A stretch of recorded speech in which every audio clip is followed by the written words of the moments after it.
Healthcare consistently ranks as a top concern for Americans, yet meaningful reform has eluded many a president.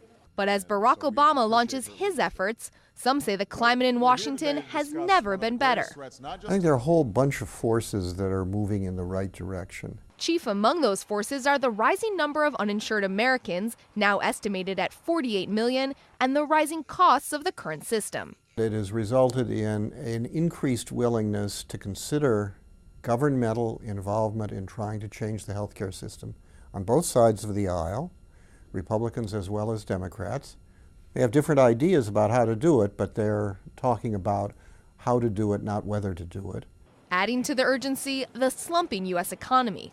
Making investments in reform now, investments that will dramatically lower costs, won't add to our budget deficits in the long term. Rather, it is one of the best ways, in fact, maybe the only way, to reduce those long-term costs.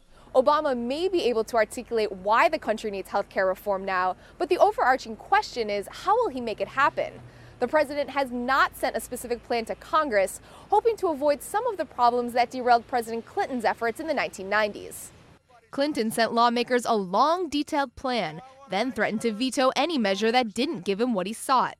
Obama may be fostering a more conducive environment by suggesting a willingness to compromise. Each of us must accept that none of us will get everything that we want, and that no proposal for reform will be perfect. Republicans say they're willing to work on a bipartisan effort, but won't stand for a government-run system or coverage expansions that don't come with curbs on costs.